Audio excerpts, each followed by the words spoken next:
সকাল আনুমানিক 10টার দিকে এস্টিমেটর স্যারের রুমে যাই, গিয়ে আমি স্যারকে বলি, স্যার আপনি যেভাবে যে টেন্ডারটা লটারিটা করে ফেললেন, আমি যে ঠিকাদারকে অবগত করলাম না, এবং উল্লেখ থাকে একটি উইনার লিস্টে এবং একটি কাগজ থাকে, ওটার মধ্যে ইয়া যে উপস্থিত থাকে, যে ঠিকাদার গুলা যে লটারির সময় যে উপস্থিত থাকে, ওইরকম একটি আমি ধারাবাহিকতায় আসি, তাহলে বিষয়টি পরিষ্কার হবে।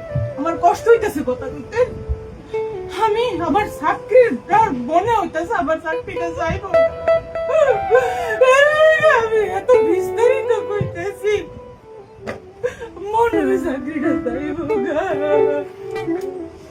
আমি কইলাম, স্যার আমার তো চাকরি যাইব গা, লটারির সময় কেডা কেডা উপস্থিত ছিল, এই কাগজ করলেন না কি রে?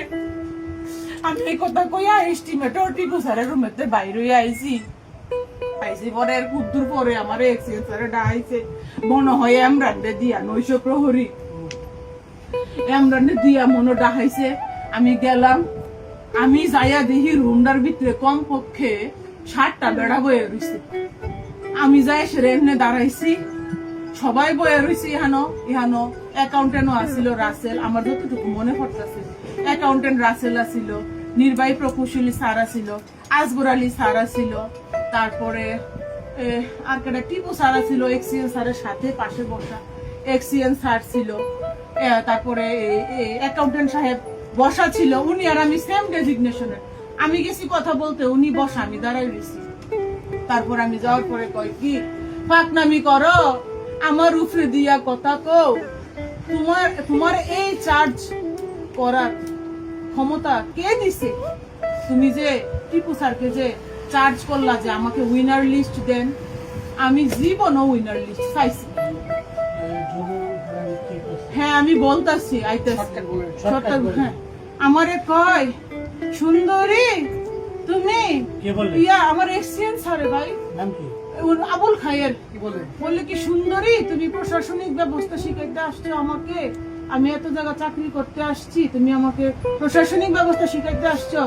এই টিপু ওরে ধর। টিপু আমাকে এরকম ফিচ্ছা মুড়ে এরকম ভাবে ধরছে, আর এক্সিএন আমাকে এরকম ভাবে এখানে ধরছে, ওনার হাত আমার বুকে লাগছে, স্তনে লাগছে, আমার এখানে এড়াইয়া গেছে। আমি বাসার যাই সে আমি দেখছি কেন ধরছে আমাকে, নাকি আমি সুন্দরী, আমাকে নাকি বুঝাবে প্রশাসন কি উনি আমাকে বুঝাবে, আমাকে উনি হুমকি দেয়, প্রশাসনিকের কথা কইতাইছো 1-2 তে তোমারে বদলি করে দেবো, এবং উনি তাই করছে। 6 ঘন্টার ভিতরে আমারে কুমিল্লা থেকে পটুয়াখালী বদলি করছে। আমি একটা ডায়াবেটিসের রোগী, আমার ছেলে মডার্ন স্কুলে পড়ে, ওরে আমি আনা নেওয়া করি, আমার স্বামী সংসার, আমার শাশুড়ি দিনের বেলা 100 বার মাথা ঘুরে পড়ে জায়গা, আমার সংসার, আমাকে আনুমানিক 6 ঘন্টার ভিতরে বদলি করছে। আমাকে 21 তারিখ সকাল আনুমানিক 10টার পরে ওনার রুমে যাওয়ার পরে আমাকে এরপরে 6 ঘন্টার মধ্যে বদলি করে, জি এরপরে 6 ঘন্টার মধ্যে বদলি করছে, এবং আমি মাথা ঘুরে ওখানে পড়ে গেছি একবার। পরে আমি উপায় বুদ্ধি না দেখে দেখতেছি এখানে সবাই নীরব দর্শক ভূমিকা পালন করতেছে, এই জন্য আমি উপায় বুদ্ধি না দেখে আমি স্থানীয় ঠিকাদারকে ফোন দেই, এবং আমি আমার নিরাপত্তার জন্য আমি আমার স্বামীকে কল দেই। ওই মুহূর্তে আমি নিরাপত্তাহীনতায় ভুগতেছিলাম। জি আমি অন্যায়, আর উনি আমার কাছে টাকা চায়। কত টাকা চায়? উনি আমার কাছে 5 লক্ষ টাকা চায়। কেন? উনি আমাকে বদলি ঠেকাই দিবে। আমি ওনার রুমে গেছিলাম, পরে আবার বলে স্যারের কাছে মাপটাপ চাইতাম, বলে স্যার যাই হইছে স্যার আমারই দোষ স্যার, আপনি যেহেতু কর্মকর্তা স্যার, আপনি স্যার আমার অভিভাবক স্যার, আমারই দোষ স্যার, আপনি আমার মাফ করে দেন স্যার আল্লাহর রস্তে। আর কি প্রস্তাব দিয়েছি?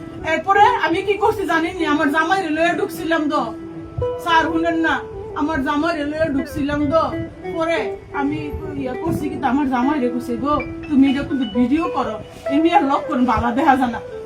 পরে আমার জামাই ওনারে ভিডিও করছে, আমি ওনারে জিজ্ঞেসি, স্যার আপনি আমার কাছে কিসের টাকা পান? উনি কোনো উত্তর দিতে পারে না। আমি ওনারে বলছি আমি প্রশাসনিক দায়িত্বে আছি, এখানে আপনি আমার কাছে প্রশাসনিক কাগজ চাইতে পারেন স্যার, টাকা সংক্রান্ত বিষয় অ্যাকাউন্টস বলতে পারবে স্যার। আপনাকে আমি আর কি কি এগুলো প্রস্তাব বলতে পারি। দিয়েছে সেটা বলুন।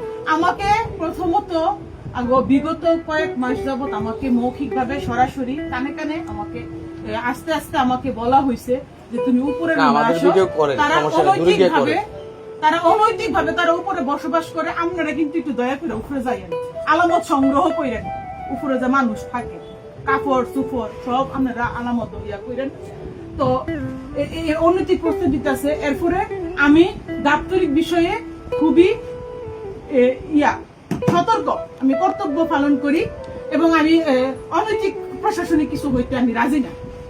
যে কারণে আমার প্রতি এরকম প্রতিহিংসামূলক এবং সবসময় আমাকে সুন্দরী বলে, এটা আনঅফিসিয়াল সম্বোধন। আমাকে সুন্দরী উনি বলতে পারে না, এটা আনঅফিসিয়াল। এটা একটা মহিলাকে যৌন হয়রানির আওতায় পড়ে। এটা আমাকে উনি কেন সুন্দরী বলবে? আমার নাম মুজাফফর তাজমিন আক্তার, আমার দাপ্তরিক নাম মুজাফফর তাজমিন আক্তার, উচ্চবার সহকারী। উনি আমাকে সুন্দরী কেন বলবে? কেন উনি আমাকে কেন সুন্দরী বলবে? উনি আমার স্তনে হাত দিবে কেন? আমার বুকে কেন আঁচড় পড়বে? অফিস কর্তৃক কর্মকর্তা দ্বারা আমার বুকে কেন আঁচড় পড়বে? কেন আঁচড় পড়বে? আমি বুক এখন কেন দেব?